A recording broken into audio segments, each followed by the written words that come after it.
World's biggest astrology community in Tamil. Online Astro TV, வாழ்வின் வெளிச்சம். Online astro டிவியை கண்டு மகிழுங்கள். எல்லோருக்கும் எல்லாம் கிடைக்கட்டும். நவகிரகங்களையும் பஞ்சபூதங்களையும் தொழுது என் நாவில் இருந்து என்னை வழிநடத்தி கொடுக்கக்கூடிய வராகியின் திருப்பாதம் தொழுது என் குருமார்களினுடைய ஆசீர்வாதத்தோடு இதை உலகெங்கும் ஒளிபரப்பு கொடுக்கக்கூடிய ஆன்லைன் ஆஸ்ட்ரோ டிவி நிறுவனர் உயர் முத்துப்பாண்டி அவர்களுக்கு நன்றி பாராட்டி, கதிரன் அவர்களுக்கு என்னுடைய நன்றி கூறி, இதை பார்த்து கொண்டிருக்கக்கூடிய அன்புக்குரிய மாணவர்கள், ஜோதிடர்கள் அனைவருக்கும் என்னுடைய நன்றியை கூறி, இன்றைக்கி ஒவ்வொரு மாதமும் டிஃப்ரெண்ட்டாக ஒரு தலைப்பு எடுக்கிறது என்னுடைய வழக்கம்.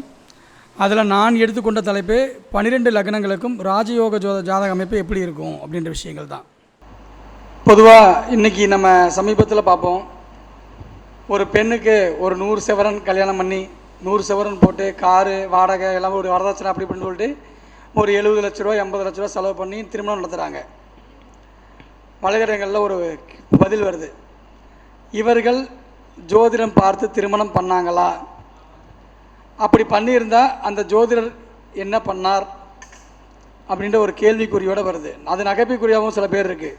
ஜோதிடம் இதை வச்சு ஜோதிடம் போய் அப்படி சொல்கிறவங்களும் இருக்காங்க. ரைட்டா? இங்கேருந்து நம்ம ஒரு விஷயத்தை புரிஞ்சுக்கணும். எப்பயுமே பொதுவாக ஒரு பாதிப்பு நடக்குது அப்படின்னா நம்ம ஜாதகத்துடைய கொடுப்பனை என்ன. இப்போ நம்ம ஒரு அஸ்ட்ராலஜராக நம்ம இருந்து யோசிக்கும் போது ஒரு வாடிக்கையாளர் நம்மக்கிட்ட வராங்க, அவங்க நல்ல மிகப்பெரிய வசதி வாய்ப்புடையவர்களாக தான் இருப்பாங்க.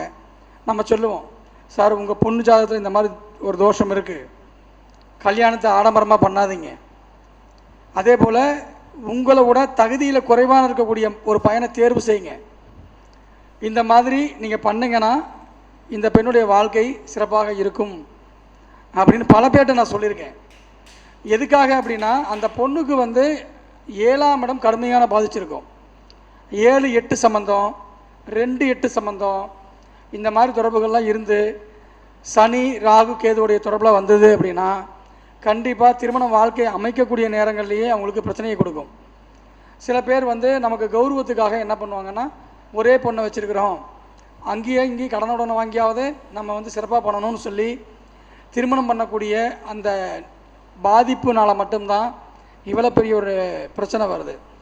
அதுவும் இல்லாமல் ஏன் சார் இந்த மாதிரி ஒரு மரணம் வருது, நீங்கள் ஏன் முன்கூட்டி சொல்லலைன்னு சொல்லுவாங்க. நிறைய பேருக்கு இது புரியறதே இல்லை. உங்களுக்கு 2ஆம் பாவகமும் 7ஆம் பாவகமும் இயற்கையாகவே மாரகஸ்தானம்ங்கிறது நிறைய பேருக்கு தெரிய மாட்டேங்குது. பொது மாரகம் 2-7ங்கிறது பொது மாரகம். இந்த பொது மாரகத்தை தடுப்பதற்காக தான் நீங்கள் திருமணம் என்ற உறவை ஏற்படுறீங்க. நல்லா புரிஞ்சுக்கங்க. ஸோ 2-7 என்பது நம்மளை சமநிலைப்படுத்துகிறது. நம்மளுடைய சமநிலை 7ஆம் பாவகம், ஓகேங்களா? அதை சமநிலைப்படுத்துறதுக்காக தான் அது நடக்குதே ஒழிய, சில பேர் 2-7ங்கிறது திருமண பாவகம் மட்டும் அப்படின்றத விஷயத்தை முதல்ல தப்பாக எடுத்துகிட்டு வச்சுக்கிறீங்க. அது பொது மாரகஸ்தானம் என்பதையும் அந்த இடத்துல நம்ம மையப்படுத்தணும். அப்போ அந்த பொண்ணுக்கு உண்மையாலுமே பாதிப்பு இருக்கா, அந்த பாதிப்புக்குண்டான வழிபாடுகள் என்ன, அதே போல் இந்த மாதிரி இருந்தால் இந்த மாதிரி திருமணம் பண்ணக்கூடாதுங்க கொஞ்சம் ஸ்ட்ரிக்டாக பேசுங்க. நம்மக்கிட்டையெல்லாம் பொருத்தம் பார்க்க வந்தாங்கன்னா நெத்தி பொட்டில் அடித்த மாதிரி தான் பேசுவேன் நான். இப்படி தான் பண்ணணும், இப்படி தான் செய்யணும், இஷ்டம் இருந்தால் பண்ணுங்கள், இல்லைன்னா என்கிட்ட வராதிங்கன்றுவேன். ஓகேங்களா? ஏன் அப்படின்னா நம்மளுடைய கோபத்தில் அவங்களுடைய வாழ்க்கை இருக்குன்றதை நம்ம பதிய வைக்கணும். ஓகேங்களா? நாங்கள் பார்த்துட்டோம், நாங்கள் செஞ்சிட்டோம், எல்லாம் முடிஞ்சிருச்சு, எனக்கு டேட் பண்ணி எடுத்து கொடுங்கன்னு கேட்பாங்க. இதெல்லாம் தப்பு. எதை வச்சு நீங்கள் எடுக்கிறீங்க, எவ்வளோ விஷயங்கள் இருக்குது அப்படின்ற விஷயங்கள் நம்ம பார்க்கணும். ஸோ தயவு செஞ்சு இதை பார்த்துட்டு இருக்கக்கூடிய அன்பர்கள் இதுக்கு ஒரு சின்ன ஒரு கதைக்கு போகணும். என்ன கதை அப்படின்னா, ஒரு காட்டில் ஒரு நரியும் இருக்குது, ஒரு நாயும் இருக்குது. தூரத்துலேருந்து நம்ம பார்க்கும்போது ரெண்டுமே நமக்கு எப்படி தோணும்? ரெண்டுமே நாய் மாதிரி தான் தோணும், இல்லையா? நரி மாதிரி தோணுமா? தோணாது. அதுவே பக்கத்தில் போனால் என்ன பண்ணும்? நரி என்ன பண்ணும்? நரி கூட இருந்தே உங்களை கொன்னுடும். நல்லா புரிஞ்சுக்குங்க. நரி என்ன பண்ண தெரியுமா? நரியோட வேலை தெரியுமா? உங்களுக்கு ஒரு சரியான ஒரு வேட்டைக்கு வந்துருச்சுன்னு சொல்லிட்டு புலிகிட்டையோ சிங்கத்தையோ நம்மளை மாட்டி விட்டுரும், ஓகேவா? ஆனால் நாய் என்ன பண்ணும்? குலைச்சி கொடுத்து நம்மளை காப்பாற்றி விட்டுரும். இந்த மாதிரி நம்ம கூட இருக்கிறவங்களையே சில நரிகளும் இருக்குது, சில நாய்களும் இருக்குது. நரிகளை தெரிந்து கொள்ளுங்கள், நாய்களை வளர்த்து கொள்ளுங்கள். ஓகேங்களா? நாய் நம்மளை விட்டு போகவே போகாது. ஏன்னா நாய்க்கு பேர் தான் நாயை ஒழிய நன்றி கூட ஒட்டுமொத்த விசுவாசமும் நாய்கிட்ட இருக்கும். நரிக்கு பேர் தான் நரிய ஒழிய உங்களை அழிக்கிறதே நரி தான், வேறு எதுவுமே கிடையாது. இது வாழ்க்கையில் நம்ம எல்லா இடங்கள்லையும் புரிஞ்சு கொள்ளக்கூடிய ஒரு விஷயம். இந்த கதை எதுக்கு சார் இங்கே சொன்னீங்க அப்படின்னா, இன்றைக்கி இருக்கக்கூடிய சமுதாயத்தில் நம்ம ஒரு வரன் பார்க்க போகிறோம் அப்படின்னா அந்த பொண்ணை பார்க்கறதுக்கு முன்னாடி என்னென்ன விஷயங்கள் பேசியிருப்பாங்க. உங்கள் பொண்ணை நான் அப்படி பார்த்துக்கிறேன், இப்படி பார்க்குறேன், வசதி வாய்ப்பு இப்படி சொல்லியிருப்பாங்களா? இதெல்லாம் நரியோட வேலை. ஓகேங்களா? அதுவே ஒரு நாயாக அங்கே இருந்ததுன்னு வச்சுக்கோங்க, நன்றி விசுவாசமாக நம்ம அந்த பொண்ணு இவ்வளோ தூரம் வந்திருக்கு, நம்ம அதுக்காக உண்மையாக வாழணும்னு சொல்லிட்டு அந்த வாழ்க்கை அங்கே உருவாகி இருக்கும். அங்கே இருக்கிறவங்களாம் எப்படி இருக்காங்க? எல்லாம் நரிகளாக தான் இருக்காங்க, நாய்களாக இல்லை. ஸோ இந்த உலகத்தில் நாய்களாக கூட இருக்கலாம், நிறைய இருக்கக்கூடாது. இதுதான் விஷயம். அதனால் சரி, இந்த கதையிலிருந்து நம்ம என்ன எடுத்துக்கிறோன்னா, உங்ககிட்டையும் அதே தான். உங்கள்கிட்ட ஒருத்தர் பழகிறாங்க, பிடிக்கிறாங்க அப்படின்னா முதல்ல இவங்களோட நாயாக இருக்காங்களா நரியாக இருக்காங்களா நீங்கள் தெரிஞ்சுக்கிங்க. ஓகேவா? அதுக்கப்புறம் தான் நீங்கள் அவங்களோட பயணிக்கணுமா பயணிக்கக்கூடாதுன்னு நீங்கள் முடிவு பண்ணணும். எல்லாருமே நல்லவங்களும் கிடையாது, எல்லாங்களுமே கெட்டவங்களும் கிடையாது. ஸோ இதை நம்ம புரிஞ்சுக்கிட்டு நம்மளுடைய பயணத்தை நம்ம திட்டமிட்டுக்கணும். தூரத்துலேருந்து பார்க்கும்போது எல்லாம் அழகாகவும் ஒரே மாதிரியாக தான் இருக்கும். பக்கத்துலேருந்து பார்த்து எது நல்லது எது கெட்டதுன்னு புரிஞ்சுக்கோங்க. இது எல்லா வகையிலையுமே நமக்கு உதவும். நம்மளோட ஏற்றத்துலேயும் மாற்றத்துலேயும் எல்லா வகையிலையுமே உங்களுக்கு உதவும் அப்படின்றத கூறிட்டு இன்றைக்கி நம்ம ராஜயோகத்துக்குள்ளே போவோம். ராஜயோகம் யாருக்கு சார் கிடைக்கும்? முதல் ரூல், யார் ஜாதகத்திலேயாவது உங்களுடைய லக்னாதிபதி என்று சொல்லக்கூடிய கிரகம் எனக்கு நீசபங்கம் ஆயிடுச்சு சார் அப்படின்னா உங்களுக்கு நம்பர் 1 ராஜயோகம். லக்னாதிபதியானவர் நீசபங்கம் ஆகியிருந்தால் உங்களுக்கு நம்பர் 1 ராஜயோகம். அடுத்தது, லக்னாதிபதி 6, 8, 12 மறையாமல் ஆட்சி உச்சம் பெற்றிருந்தால் உங்களுக்கு ராஜயோகம். லக்னாதிபதி 6, 8, 12 மறையாமல் ஆட்சி உச்சம் பெற்றிருந்தால் உங்களுக்கு ராஜயோகம். 3வது ரூல், நீங்கள் பிறந்த சந்திரன், அதான் நட்சத்திரம், நீங்கள் எந்த ராசியில் பிறந்திருந்தாலும் சரி, அந்த நட்சத்திரநாதன், நீங்கள் பிறந்த நட்சத்திரநாதன் ஆட்சி உச்சம் பெற்றிருந்தாலும் லக்னத்துக்கு மறையாமல் இருந்தாலும் நிச்சயமாக உங்களுக்கு ராஜயோகம் உண்டு. ரைட்டா? இது உங்களுக்கு, இப்போ நான் சொன்ன ரூலு உங்களுக்கு. உங்களுடைய லக்னம் என்ற புள்ளி, உங்களுடைய விதை, அந்த விதைக்குண்டான கிரகமும் லக்னத்துக்கு திக்பலமோ ஆட்சியோ உச்சமோ இருந்ததுன்னா ராஜயோகம். அடுத்தது, உங்களுக்கு அடுத்த லெவல் பாக்கியஸ்தானம் என்று சொல்லக்கூடிய 9ஆம் அதிபதி. இந்த 9ஆம் அதிபதியோ 9ஆம் அதிபதி நின்ற நட்சத்திராதிபதியோ உங்கள் வாழ்க்கையில் நீங்கள் இருந்துட்டு என்னதுங்க, அதுவும் வலிமை பெற்று தான் உங்களுக்கு ராஜயோகம். அடுத்தது, உங்களுடைய 5ஆம் அதிபதி குழந்தை ஸ்தானம், பூர்வ புண்ணியஸ்தானம்.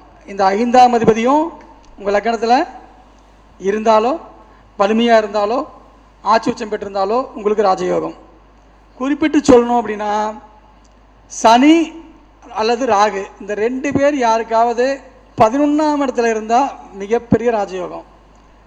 அதுக்கடுத்தது 2ஆம் அதிபதி 11ஆம் அதிபதி, இவர்கள் ஏதோ ஒரு வகையில் பார்வை சேர்க்கை எப்படியோ ஒன்று இருந்துட்டாலும் உங்களுக்கு கண்டிப்பாக ராஜயோகம் உண்டு. 5ஆம் அதிபதியும் 9ஆம் அதிபதியும் பார்வை சேர்க்கை தொடர்புகள் வந்தாலும் உங்களுக்கு ராஜயோகம் உண்டு. ரைட்டா? இது எல்லாம் பொதுவான ராஜயோக சில அமைப்புகள். ஒரு ஜாதகத்தில் ஒன்று கேந்திர ஸ்தானங்களில், இப்போ கேந்திரம் 1, 4, 7, 10, இந்த 1, 4, 7, 10 4 பாவத்தில் மினிமம் 3 அல்லது 2 வளர்த்தாவே ராஜயோகம். அடுத்தது 1, 5, 9, ஓகேங்களா, இந்த 3 பாவத்தில் 1 or 2 வளர்த்தாலும் உங்களுக்கு ராஜயோகம். இது எல்லாமே ராஜயோகத்தினுடைய அடிப்படை காரணிகள். இப்போ நம்ம என்ன பண்ண போகிறோம் அப்படின்னா, ஒவ்வொரு லக்ன வயசு உங்களுக்கு எப்படியெல்லாம் இருக்குது அப்படின்ற விஷயங்களை நம்ம இப்போ இங்கே ஒரு ஆய்வு கட்டம் மூலியமாகவே உங்களுக்கு விளக்குறேன் பாருங்கள். பொதுவாக எந்த ஒரு ஜாதகமாக இருந்தாலும் சரி, இப்போ மேஷ லக்னத்துக்குள்ளே போவோம். சார் நான் மேஷ லக்னத்தில் பிறந்திருக்கேன், எனக்கு எந்த அமைப்பில் இருந்தால் எனக்கு ராஜயோகம் வரும்? மேஷ லக்னத்தை பொறுத்தவரையிலும் முதல்ல நம்ம சொல்லக்கூடிய யார் அப்படின்னா லக்னாதிபதியை சொல்லுவோம். அதுக்கு முன்னாடி இந்த மேஷ லக்னத்தில் ஒரு சூட்சமம் இருக்குது. இந்த மேஷ லக்னத்தில் பிறந்தீங்கன்னா லக்ன புள்ளி அஸ்வினின்னு போட்டுக்கோங்க. லக்ன புள்ளி அஸ்வினியில் நீங்கள் பிறந்திருக்கீங்க அப்படின்னா உங்களுக்கு கேது பகவான் ஜாதகத்தில் ஏதோ ஒரு வகையில் லக்னத்துக்கு 3, 6, 11, 10 கூட போட்டுக்கலாம். இந்த அமைப்பில் இருந்ததுனாவே முதல்ல நீங்கள் ஒரு டிக் போட்டுக்கலாம். புரியுதுங்களா? முதல்ல இதுக்கு நீங்கள் அற்புதமான ஒரு அமைப்புன்னு டிக் போட்டுக்கலாம். அதுக்கு அடுத்தது இதுவே பரணியில் இருக்கார் லக்ன புள்ளி அப்படின்னா சுக்கிரன் இல்லையா? அப்போ சுக்கிரன் பகவான் ஜாதகத்தில் எங்கே இருக்காருன்னு பார்க்கணும். சுக்கிரனுக்கே உண்டான இடம் லக்னத்தில் சுக்கிரன் இருந்தாலும் எந்த விதமான தோஷமும் கிடையாது. எல்லாமே உலகமே உங்களை தேடி வரும். 2ஆம் இடத்துல இருந்தால் அது ஆட்சி பலன், அது அற்புதம், ஆட்சி பெற்ற சாரத்தில் பிறந்திருக்கு. 7ஆம் இடத்துல இருந்தாலும் சமுதாயம், மனைவிகள் வந்த பிறகு உங்களுக்கு மிகப்பெரிய வளர்ச்சி உண்டு. அடுத்தது 12ஆம் இடத்துல இருந்தது அப்படின்னாலும் சுக்கிரனுக்கு 12 மறைவு ஸ்தானம் கிடையாது, உச்சபலம், இதுவும் நன்மை தான். இவங்க எப்போ கடல் தாண்டி வெளியே போகிறாங்களோ, பிறந்த ஊரை விட்டு வெளியில் போகிறாங்களோ மிகப்பெரிய அளவில் வளர்ச்சி உண்டு. சுக்கிரன் 4ஆம் இடத்துல இருந்தாலும் உங்களுக்கு நல்ல பலன்தான், திக்பலம். நீர் ராசிகளில் சுக்கிரன் இருக்கிறது நல்லது தான். 8ஆம் இடம் விருச்சகம்ன்றதுனால வேண்டாம், அது நல்ல அமைப்பு தான். இதுக்கு அடுத்தது இந்த நெருப்பு ராசியில் குரு வீட்டில் சுக்கிரன் இருக்கலாம். ஒருவேளை பரிவர்த்தனை அமைப்பு இருந்ததுன்னா நான் அசப்ட் பண்ணிக்குவேன். குரு இங்கே இருந்து சுக்கிரன் இங்கே இருக்கார் அப்படின்னா இந்த சுக்கிரன் ராஜயோக அமைப்பில் வரும், இதை நான் ஏற்றுக்குவேன். இல்லைன்னா இதை எடுத்துக்க தேவையில்லை. ஓகேவா? அதே போல் 10ல் சுக்கிரன் நிஸ்பலம் ஆயிடுவார். ஸோ அது அவாய்ட் பண்ணிடுங்க. 11 இயற்கை இது பாதகாதிபதியும் கூட 20 வருஷம் சுக்கிரதசை. ஸோ அது வேண்டாம். சுக்கிரன் இங்கெல்லாம் இருந்ததுன்னா இந்த ஜாதகத்துக்கு கண்டிப்பாக ராஜயோகம். சாரம் என்பது அப்புறம், சுக்கிரதசை என்ன நடக்கும்ன்றதுக்கு தான் சாரம் தேவை. ஆனால் சுக்கிரதசை எனக்கு நல்லா இருக்குமா, நல்லா இருக்காதா, இந்த ஒரே கேள்வி தான். இந்த அமைப்பில் இருந்ததுன்னா சுக்கிரதசை கண்டிப்பாக நல்லா இருக்கும். ரைட்டா? இதுக்கப்புறம் அது சாரத்தை பொறுத்து ப்ளஸ் ஆர் மைனஸ் மாறும். ரைட்டுங்களா? அடுத்தது சுக்கிரனை பார்த்துட்டோம். கிருத்திகையில் இருக்குது, லக்ன புள்ளி கிருத்திகையில் இருக்குது அப்படின்னா சூரியன் லக்னத்தில் முதல்ல உச்சமாக இருக்கிறது முதல் தரமான யோகம். சூரியன் உச்சமாக இருக்கிறது முதல் தரமான யோகம். 5ஆம் இடத்துல இருக்கிறது 2ஆம் தரமான யோகம். 9ஆம் இடத்துல இருக்கிறது 3ஆம் தரமான யோகம். 10ஆம் இடத்துல சூரியன் இருக்குது அப்படின்னா 4ஆம் இடத்தான தோறும். ஓகேவா? இந்த இடங்களில் சூரியன் இருந்துச்சு அப்படின்னா இந்த ஜாதகம் ராஜயோக ஜாதகம். நான் சொல்வது லக்ன புள்ளிக்கு மட்டும். இது இல்லாமல் முதல்ல ஒரு விதி கொடுத்தோம் தெரியுமா? ஆரம்பிக்கும் போதே லக்னாதிபதி ஆட்சி பலம் பெற்றிருந்தால், இது காமன் விதியை நான் முன்னாடி கொடுத்துட்டேன். நீங்கள் அந்த காமன் விதியை எல்லா லக்னங்களுக்குமே நீங்கள் பயன்படுத்திக்கலாம். அந்த விதியை நீங்கள் என்ன பண்ணிக்கலாம், எல்லா லக்னங்களுக்குமே நீங்கள் பயன்படுத்திக்கங்க. இது இல்லாமல் நான் சொன்னேன்ல 5ஆம் அதிபதி எப்படி இருக்கணும், 9ஆம் அதிபதி எப்படி இருக்கணும், 2, 11 எப்படி இருக்கணும், இது காமன் விதி. நான் சொன்ன விதியை முதல்ல எழுதி வச்சுருங்க, அந்த விதியை காமனாக எடுத்துக்கோங்க. இப்போ நான் ஒவ்வொரு லக்னத்துக்கு இதுக்கு சொல்லிகிட்டு இருக்கேன். ஓகேங்களா? இதை நீங்கள் எக்ஸ்ட்ராவாக எடுத்துக்கோங்க. எப்பயுமே மேஷத்துலேயோ சிம்மத்துலேயோ தனுசுலேயோ யாருக்கெல்லாம் கிரகம் இருக்கோ நீங்கள் புண்ணியத்துக்கு பிறந்தவங்க, புண்ணியம் செய்யறதுக்கே பிறந்தவங்க. 2 ரூல் தான். புரிஞ்சுதா? புண்ணியத்துக்கு பிறந்தது. இப்பவும் என்ன பண்ண போகிறீங்க, புண்ணியம் செய்யறதுக்கு தான் பிறந்திருக்கீங்க. இதுக்கு லக்னமும் இருக்கலாம், லக்னாதிபதியும் இருக்கலாம். லக்னம் அங்கே இருந்தாலும் ஒன்று தான், லக்னாதிபதி அங்கே இருந்தாலும் ஒன்று தான், சந்திரன் இருந்தாலும் ஒன்று தான். புரிஞ்சுதா? யாருக்கெல்லாம் மேஷம் சிம்மம் தனுசில் இருந்ததுன்னா அதை நீங்கள் தாராளமாக எடுத்துக்கலாம். ரிஷபம், அதே போல் கன்னி, அதே போல் மகரம், இந்த 3 ராசிகளில் யாருக்காவது கிரகம் இருக்குது அப்படின்னா இந்த பிறவி ஃபுல்லாகவே நீங்கள் சம்பாதிக்க மட்டும்தான் பிறந்திருக்கீங்க. வேறு எதுக்குமே பொறுக்கலை. சம்பாதிக்கிறோம் கஷ்டப்படுறோம், சம்பாதிக்கிறோம் கஷ்டப்படுறோம், சம்பாதிக்கிறோம் கஷ்டப்படுறோம். எவ்வளவு சம்பாதிச்சாலும் திருப்தி கிடையாது. அடுத்தவங்களுக்காக வாழணும், இப்படியே உங்கள் வாழ்க்கை ஓடணும். புரியுதா? இதுதான் உங்களுடைய தலையெழுத்து. அதில் எந்த கிரகம் இருந்தாலும் அந்த கிரகம் சார்ந்த உறவு அதை அனுபவிக்கும். சிம்பிளா. அடுத்தது 3வது மிதுனம், துலாம், கும்பம். யாருக்கெல்லாம் காற்று ராசிகளில் அதிக கிரகம் இருக்கோ இவங்க காதல்வாதிகளாகவே இருப்பார்கள். என்ஜாய்மெண்ட் என்ஜாய்மெண்ட் என்ஜாய்மெண்ட், அதுதான் அவங்களோட லைஃப். எதை பற்றியும் நாளைக்கு பற்றிய கவலையும் கிடையாது, நேற்றைய பற்றிய சிந்தனையும் கிடையாது. இந்த டைம் நான் சந்தோஷமாக இருக்கேன், என்ன பண்ண போகிறேன், அவ்வளோதான்.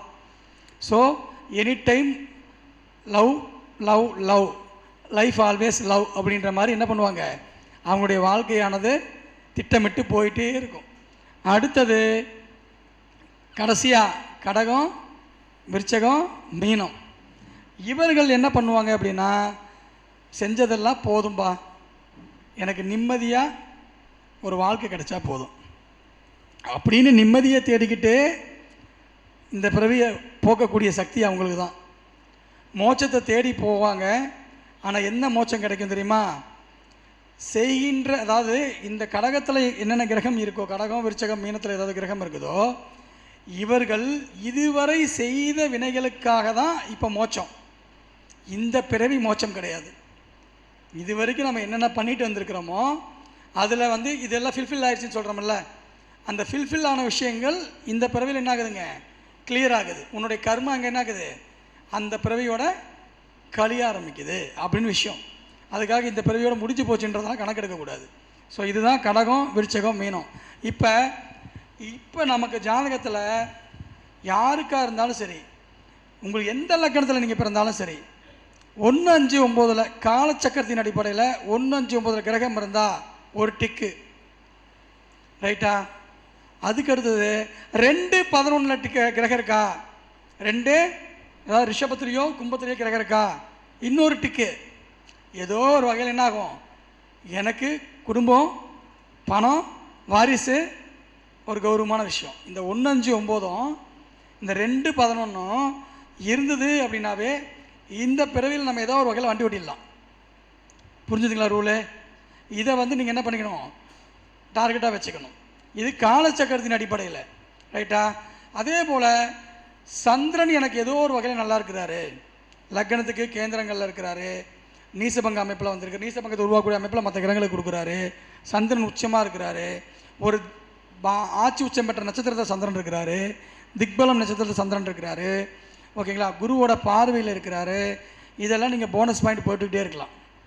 ஓகே, இதெல்லாம் நீங்கள் போனஸ் பாயிண்ட் போட்டே இருக்கலாம். ஸோ நீங்கள் எந்த லக்கணத்தில் பிறந்திருக்கீங்க, இது வந்து நீங்கள் மேஷ லக்கணத்தில் பிறந்திருந்தீங்க அப்படின்னா உங்களுக்கான பலன் இதுதான். முதல்ல இந்த லக்ன புள்ளியின் அடிப்படையில் நீங்கள் செக் பண்ணி பார்த்துக்கோங்க. அதன் பிறகு கிரகங்களில், ஓகேங்களா, கிரகங்களில் சிம்பிளாக சொல்லணும் அப்படின்னா 3, 6, 11 அப்படின்றது வந்து பாவிகளுக்கான ஒரு இடம். 3, 6, 11ங்கிறது பாவிகளுக்கான. யார் யார்? முதல்ல சனி, செவ்வாய், ராகு, கேது. இந்த லக்னத்தை பொறுத்தவரையிலும் சூரியன் பாவியாக எடுக்க வேண்டாம். சூரியன் பாதி, அரை பாவர் அரை சுபர். இந்த இடத்துல செவ்வாயும் நீங்கள் பாவியாக எடுக்க வேண்டாம், இந்த லக்னக்காரங்க, ஓகேங்களா? ஸோ இந்த 3 பேர் மட்டும் நீங்கள் 3, 6, 11 யாரோ ஒருத்தர் இருக்காங்க அப்படின்னா அதுவும் உங்களுக்கு டிக்கு. சுபர் என்று சொல்லக்கூடிய கிரகம் நான் ஏற்கனவே சொல்லிட்டேன்ல, சுக்கரன் எங்கெங்கெல்லாம் இருந்தால் நல்லதுன்னு சொல்லிட்டேன், அந்த மாதிரி பார்த்துக்கோங்க. அதுக்கப்புறம் வந்து எக்ஸ்ட்ரா போனஸ் குருவும் சூரியன் தான். லக்ன யோகாதிபதிகள் யாருங்க? குரு, சூரியன், சந்திரன். இந்த 3 பேர் யாருங்க? மிக முக்கியமான யோகாதிபதிகள். ஒரு கேந்திராதிபதி, ஒரு திரிகோணாதிபதி, 2 திரிகோணாதிபதிகள். இந்த 3 பேர்த்தில் யார் ஒருத்தரோ 2 பேரோ வளர்த்திருந்தாலும் நமக்கு என்னதுங்க, அவங்களுக்கு கண்டிப்பாக ராஜயோகம் உண்டு. எப்போ உண்டு? அதோடைய தசாபுத்தியில், அதோடைய தசாபுத்திகளில் உண்டு. இவங்க 2 இந்த 3 பேர்த்தில் யாரோ ஒருத்தர் கேந்திர கோணங்களில் நான் சொன்ன இடங்களில் இருக்கும்போது ராஜயோக அமைப்பை உருவாக்கி கொடுத்துரும். இதை புரிஞ்சுக்கோங்க. அதுக்கு அடுத்தது வந்து பார்த்திங்க அப்படின்னா அடுத்த லக்னம் போவோம், ரிஷப லக்னம். ரிஷப லக்னத்தை பொறுத்தவரையிலும் எப்படி இருக்கணும் அப்படின்னா அழைச்சிட்டு தான் போடணும்.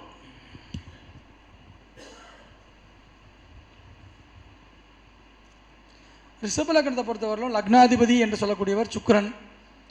பொதுவாகவே சுக்கிரன் வந்து 6ஆம் இடத்துல மறைஞ்சால் நல்லது அப்படின்னு சில பேர் சொல்கிறாங்க. ஆனால் காலச்சக்கரத்தின் அடிப்படையில் 6ஆம் இடம் என்பது சுக்கிரனுடைய நீச வீடுங்க.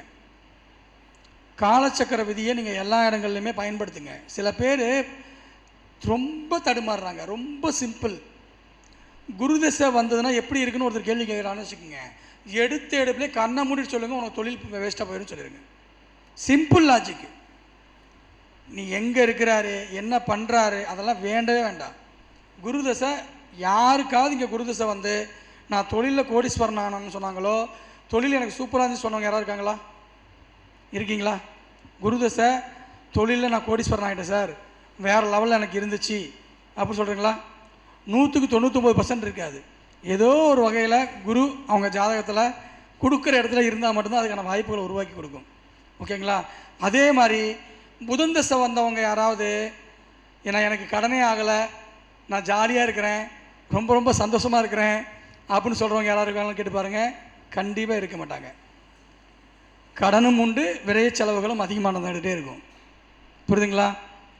எந்த திசை நம்மளுக்கு பொதுவாக நல்லாயிருக்கும் அப்படின்னா, எப்பயுமே காலச்சக்கரத்தை நீங்கள் மைண்டில் வச்சுக்கோங்க. காலச்சக்கரத்தில் ஒரு கிரகம் எந்த வீட்டில் போய் நீசமாகுதோ அந்த பாவகம் அது சார்ந்த விஷயங்கள் உங்களுக்கு அடிபட்டு போயிட்டே இருக்கும். புரியுதா? செவ்வாதசை 4ஆம் இடத்தை பாதிக்கும். கண்ணை மூடி சொல்லிடுங்க. செவ்வாதசை வீடு, வண்டி, வாகன, சொத்து, அம்மா பாதிக்கும். சந்திரதசை 8ஆம் இடத்தையே பாதிக்கும். சந்திரதசையில் ஒரு புரட்டு எடுத்துரும். எப்பேற்பட்ட ஜாதகத்தாலும் புரட்டும். ஓகேங்களா?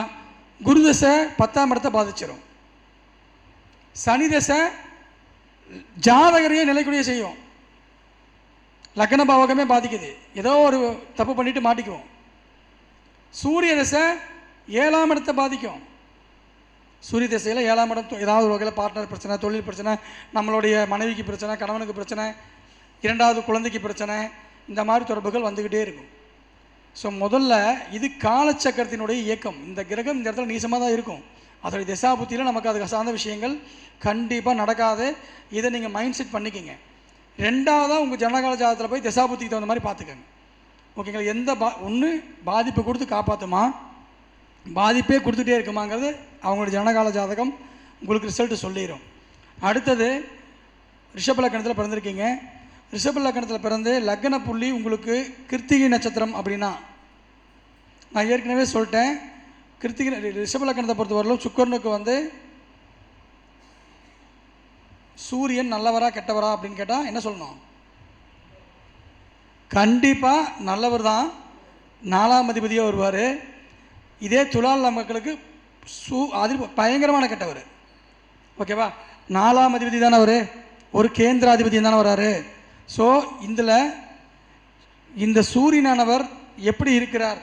ஆட்சி பலன் பெற்றிருக்கலாம். ஓகேவா? அடுத்தது 10ஆம் இடத்துல திக்பலம் பெற்றிருக்கலாம். 10ஆம் இடத்துல திக்பலம் பெற்றிருக்கலாம். இல்லை லக்னத்தில் கூட இருக்கலாம். பகை வீடாக இருந்தாலும் பரவாயில்ல, லக்னத்தில் கூட இருக்கலாம். இந்த 3 இடத்துல இருந்தால் மட்டும்தான் நல்லது. இதை விட்டால் 11ஆம் இடத்துல இருக்கலாம். நட்பு வீட்டில் 11ஆம் இடத்துல இருக்கலாம். வேறு எங்கே இருந்தாலும் சிறப்பு கிடையாது. ஓகேவா? உங்கள் லக்ன புள்ளி இது உங்களுக்கு ராஜயோக அமைப்பில் வரக்கூடிய அமைப்பு. அடுத்தது இதுவே வந்து ரோகிணியில் இருக்குது அப்படின்னா, முதல் விஷயம் சந்திரன் லக்னத்திலே இருக்கிறது, உச்சம். 2வது சந்திரன் ஆட்சி பலம் பெற்றிருக்கிறது, 3ஆம் இடம். 3வது சந்திரன் திக்பலம் பெற்றிருக்கிறது, 4வது 3வது. ஓகேங்களா? அடுத்தது சந்திரன் 5ல் தன்னுடைய நட்சத்திரத்தில் கூட உட்காந்துருக்கலாம், 5ஆம் இடத்துல இருக்கிறது, அதுவும் தப்பு கிடையாது. அடுத்தது சந்திரன் பாக்கியத்தில் உட்காந்துருக்கிறது, தன் வீட்டை தானே பார்க்கிறாரு. ஓகேங்களா? 10ஆம் இடத்துல சந்திரனுக்கு நிஸ்பலம், 11ஆம் இடத்துல சந்திரன் இருக்கலாம். இந்த இடங்கள்லாம் சந்திரன் இருந்தாலும் இந்த ஜாதகம் ராஜயோக ஜாதகம் தான். அடுத்தது மிருகசீரிஷம். உங்களுடைய லக்ன புள்ளி மிருகசீரிஷம் அப்படின்னா, செவ்வாய் எப்படி இருக்காருன்னு, மனைவியோ கணவனோ வந்ததுக்கப்புறம் தான் வாழ்க்கை உருவாகும். செவ்வாய் எப்படி இருக்காருன்னு பார்க்கணும். செவ்வாய் 7லேயே இருக்கிறார். செவ்வாய் தோஷம் வேலை செய்யாது. செவ்வாய் நல்ல அமைப்பில் தான் இருக்கார். ஓகேங்களா? ஸோ இதுவும் நல்ல அமைப்பு தான். செவ்வாய் ஒருவேளை நீசபங்கமாக இருக்கார், இதுவும் நல்ல அமைப்பு தான். 3 செவ்வாய் 6க்கு போயிட்டார், ஜாதகருக்கு நல்லது, மனைவிக்கோ கணவனுக்கோ தான் பிரச்சனை. செவ்வாய் 10ல் செவ்வாய் திக்பலம் பெற்றிருக்கிறாரு, 9ல் உச்சம் பெற்றிருக்கிறாரு, 11ல் இருக்கிறார், இதுவும் ராஜயோக அமைப்பு தான். இதுவும் 9, 10, 11ல் இருக்கிறது இருக்கிறதுலே சிறப்பான அமைப்பு. 3, 9, 10, 11 நம்பர் 1. அதுக்கப்புறம் தான் செவ்வாய் 7ல் திக்பலமாக 7ல் ஆட்சி பலம் பெறுறது, 6ல் இருக்கிறது எல்லாம். ரைட்டா? இந்த அமைப்பு இருந்தாலும் உங்கள் ஜாதகத்தில் இருக்குதுன்னா உங்களுக்கு கண்டிப்பாக ராஜயோக அமைப்பு உண்டு. அதுக்கு அடுத்தது மிதுன லக்னம். மிதுன லக்னத்தில் பிறந்து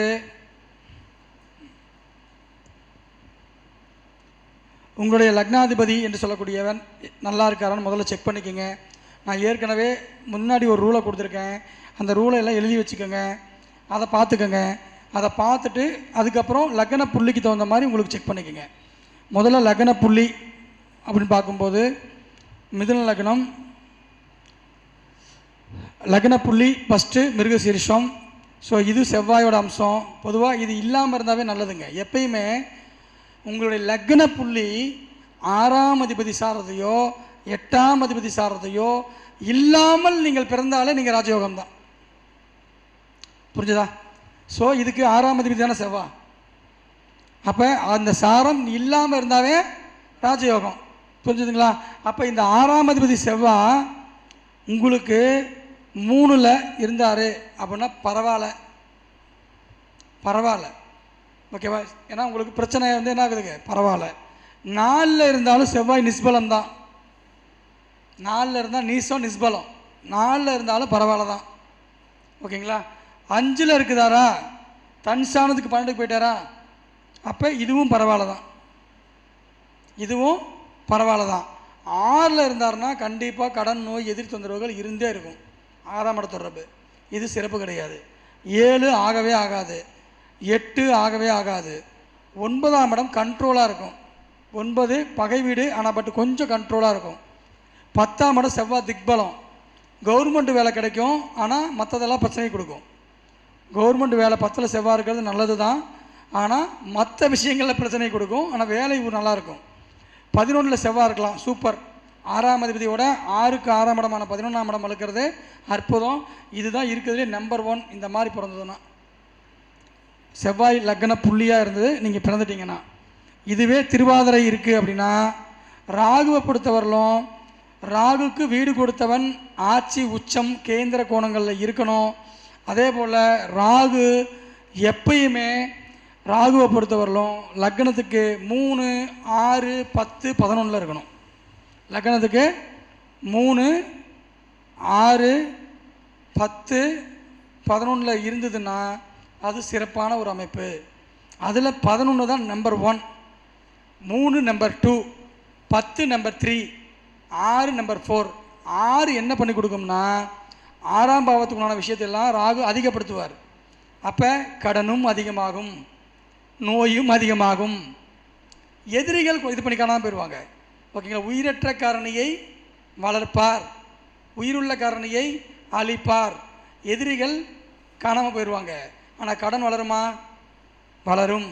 அப்போ 6ல் ராகு இருக்கிறவங்க கடன் இருந்தே ஆகணும் வாழ்நாள் முழுவதும், வேறு வழி கிடையாது. அதனால் 6ஆம் இடம்ங்கிறது 4ஆம் இடமா வச்சுக்கோங்க. அடுத்தது புனர்பூஷத்தில் நீங்கள் பிறந்திருக்கீங்கன்னா குரு பகவானா எடுத்தோடனே பாதகஸ்தாரத்தை வாங்கிடுறீங்களா? உங்களை வழிநடத்தக்கூடியது நீங்கள் இல்லை, உங்கள் கணவனோ உங்கள் மனைவியோ தான். அது வரைக்கும் நீங்கள் ஒரு ஷோகேஸில் இருக்கக்கூடிய பொம்மை. புரிஞ்சுதுங்களா? அவங்க வர வரைக்கும் யார் என்ன சொன்னாலும் ஜீவன் தலையாடிக்கலாம், அவ்வளோதான். அவங்க வந்ததுக்கப்புறம் தான் இயக்கங்கள் ஆரம்பிக்கும். இப்போ இந்த 7ஆம் அதிபதி என்று சொல்லக்கூடிய குரு பகவான் இந்த ஜாதகருக்கு மறைந்தால் மட்டும்தான் ஜாதகர் செயல்படுவார். அவர் வலுத்திருச்சு அப்படின்னா இவங்க வந்ததுக்கு பிறகு அவங்க சொல் பேச்சை கேட்டு தான் இவங்க செயல்பட முடியும். புரிஞ்சுதா? இந்த லக்னத்துக்கு மறைஞ்சதுன்னா மறைந்த அமைப்பில் ஜாதகருக்கு பரவாயில்ல, கொஞ்சம் ஊரை விட்டு வெளியில் போயிட்டாங்க, வேலைக்கு போயிட்டாங்க, செட்டில் ஆகிட்டாங்கன்னா பரவாயில்ல. இல்லை வலிமையாக இருக்குது, குரு லக்னத்தில் திக்பலம் பெறுறாரு, குரு 2ஆம் இடத்துல உச்சம் பெறுறாரு, குரு பார்த்திங்கன்னா 7ஆம் இடத்துல இருக்கிறாரு, உச்சம் பெறுறாரு, 10ல் ஆட்சி பெறுறாரு, 7ஆம் இடத்துல ஆட்சி பெறுறாரு. ஓகேங்களா? இந்த அமைப்பில் 11 இருக்குது, நட்பு வீட்டில் இருக்குது, 5 இருக்குது, தன்னோட நட்சத்திரம் இருக்குது. இப்படியெல்லாம் இருந்துருச்சு அப்படின்னா குரு இந்த ஜாதகர், அதாவது இந்த ஜாதகர் சமுதாயத்துக்காக, மற்றவங்களுக்காக, கூட்டாளிக்காக, மனைவிக்காக இந்த மாதிரி என்ன பண்ணுவாங்க, ஒவ்வொரு இடங்கள்லையுமே அடுத்தவங்களுக்காக வாழக்கூடிய ஒரு வாழ்க்கையை தான் அவங்க சொல் பேச்சு கேட்டு தான் அவங்க வாழணும். இதுக்கு இவங்களுக்கெல்லாம் கேரண்டி கொடுக்கக்கூடாது. இவங்களுக்கெல்லாம் நீங்கள் கேரண்டி கொடுக்கக்கூடாது. அவங்க சொன்னால் சரின்னு சொல்லிட்டு போனீங்கன்னா உங்கள் வாழ்க்கை நல்லாயிருக்கும், அவ்வளோதான். இங்கே பிரச்சனை பண்ணிங்கன்னா உங்களுக்கு ஒன்றும் பண்ண முடியாது, கேரண்டி கொடுக்க முடியாது. ஸோ குரு இந்த பொறுத்தவரையிலும் குருவோட சாரத்தில் இப்போ இல்லாமல் இருக்கிறது நல்ல அமைப்பு இல்லை. மிதுன லக்னமே கொஞ்சம் என்னதுங்கம்மா, பார்க்க ஜாலியாக இருக்குங்க, ஆனால் வெளியில் பிரச்சனையை காட்டிக்கவே காட்டிக்காது. ஆனால் ஊருப்பட்ட பிரச்சனையும் வச்சுருக்கோம். ஓகேங்களா, வாக்கியா தவறாரில்ல, எல்லா பிரச்சனையும் மிதுனத்துக்கு உண்டு. ஆனால் பார்க்க எதுவும் இருக்குது, ஜாலியாக சந்தோஷமாக எடுத்துகிட்டு போகக்கூடிய ஜாதகம் தான் மிதுன லக்னத்தில் பிறப்பாங்க. அடுத்தது கடக லக்னம். லக்னமே புனர்பூசத்தில் இருக்குது. நான் லக்னத்தில் புனர்பூசம் நல்ல அமைப்பு தான். லக்னத்தில் குரு இருந்தால் அற்புதம். 9 குரு இருந்தால் இன்னும் சூப்பர். 10 குரு இருந்தாலும் சூப்பர். 11 பாதகமாக இருந்தாலும் குரு இருக்கலாம், தப்பு கிடையாது. 2 குரு இருக்கலாம், தப்பு கிடையாது. அடுத்தது குரு 5 இருக்கலாம், தப்பு கிடையாது. இந்த இடங்கள்லாம் குரு இருக்கிறதுக்கான காரணம்லாம் இருக்கும். இதை தாண்டி வேறு எங்கே குரு இருந்தாலும் சிறப்பான ஒரு அமைப்பை கொடுக்காதுங்க. ஓகேவா, லக்னத்தில் குரு இருக்கலாம், 2 குரு இருக்கலாம், 5 குரு இருக்கலாம். ஓகேங்களா, 5 விருச்சகத்தில் இருக்கலாம். அதே போல் 10 குரு இருக்கலாம், 9 இருக்கலாம், 10 இருக்கலாம், 11 இருக்கலாம். இந்த இடங்கள்லாம் இந்த குருவுக்கு சிறப்பான ஒரு அமைப்பு கடக லக்னத்துக்கு நான் தனியாகவே எழுதிடுறேன்.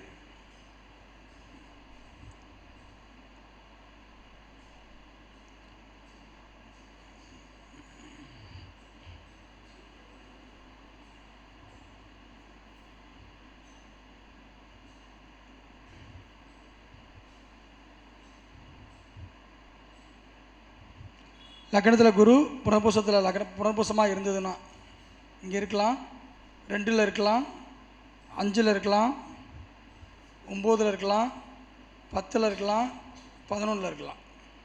இது ஏதோ ஒரு வகையில் உங்களுக்கு ஒரு நன்மை பை.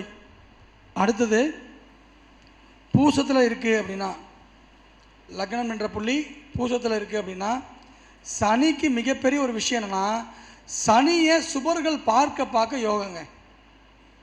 சனி எங்கே வேணால் இருக்கலாம், ஆனால் என்ன பண்ணக்கூடாது, சுபர்கள் பார்க்க தான் யோகம். ஒரு ஒளியே இல்லாத இடம் 4 பல்ப் எரிஞ்சால் என்னாகும், ஆட்டோமேட்டிக்காக அந்த இடம் பிரகாசமாயிருமா? சனின்றது இருக்கிறதே இருளான கிரகம். அந்த கிரகத்தை ஒரு குரு பார்க்குறாரு, ஒரு வளபிறை சந்திரன் பார்க்குறாரு, ஒரு சுக்கிரன் பார்க்குறாரு, இல்லை ஒரு புதன் இவங்களோட சேர்ந்த புதன் பார்க்குது, நமக்கு நல்லது. இவங்க சனி செவ்வாயோடையோ, சனி ராகுவோடையோ, சனி கேதுவோடையோ சேர்ந்தால் தான் நமக்கு பிரச்சனை.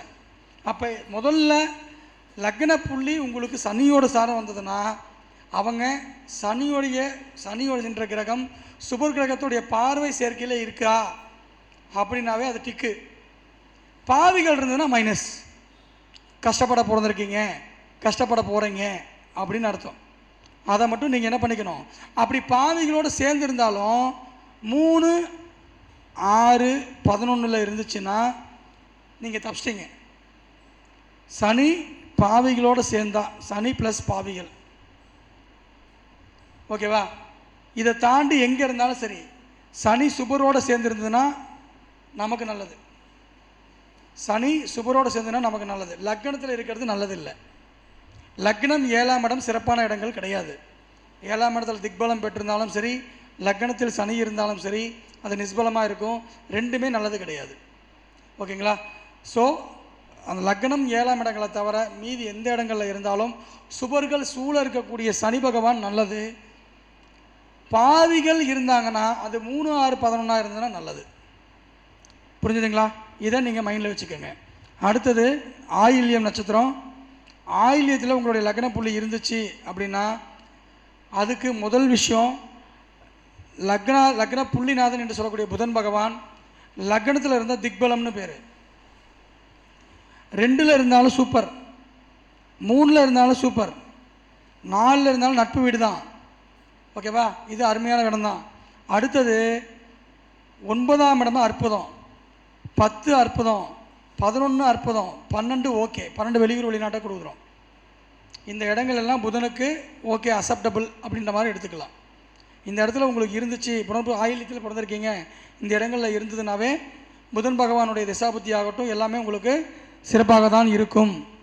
அடுத்தது கடகலக்கணம், சிம்ம லக்னம்.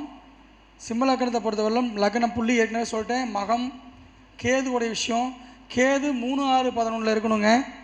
சிம்ம லக்னத்தை பொறுத்தவரையிலும் முதல் விஷயம் 3, 6, 11 கேது இருந்தால் தான் நம்பர் 1 யோகம். ஓகேவா? மகத்தில் இருந்தாருன்னா கேது 3, 6, 11 இருக்கிறது நம்பர் 1 யோகம். அதே போல் ஒரு கேந்திர கோணாதிபதியுடைய பார்வையில் இருக்கிறது நல்லது. சேர்க்கை கிடையாது, ஒன்லி பார்வை. குருவோட பார்வை, சுக்கரனுடைய பார்வை, வளபிறை சந்திரனுடைய பார்வை, இது பார்வைகள் நன்மை பயக்கும். ஓகேவா? இது செட் ஆகாது. முதல்ல குருவோட பார்வை தான் நம்பர் 1. ஏன்னா குருவுக்கு மட்டும்தான் 5ஆம் பார்வை வரும், 9ஆம் பார்வை வரும், மற்றதெல்லாம் பார்த்தா 7ஆம் பார்வை வரும். அப்போ 7 வந்து ராகு வந்துடுவார். ஸோ அது வந்து பாதிப்பு கொடுத்துரும். அதனால் அது செட் ஆகாது. ஸோ இது வந்து சிறப்பான ஒரு அமைப்பை உருவாக்கி கொடுக்குங்க.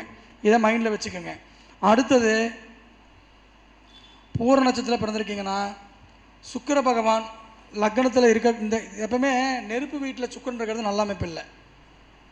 மேஷத்துக்கு மட்டும்தான் விதிவிலக்கு. செவ்வாய் சுக்கிரனோட சேரும். மேஷத்துக்கு மட்டும் விதிவிலக்கு.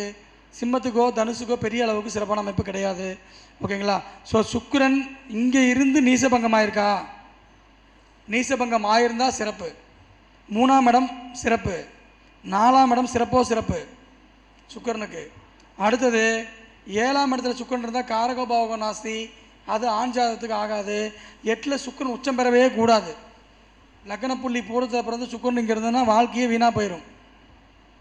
சுக்கிரன் இருக்கக்கூடாது, இது அமைப்பு கொடுக்காது.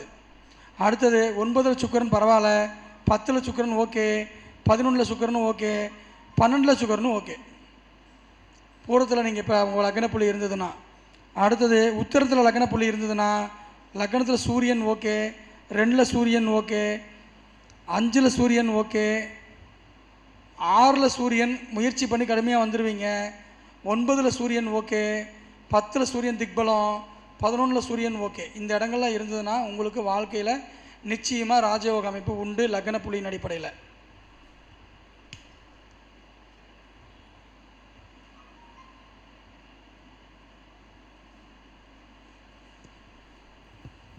அடுத்தது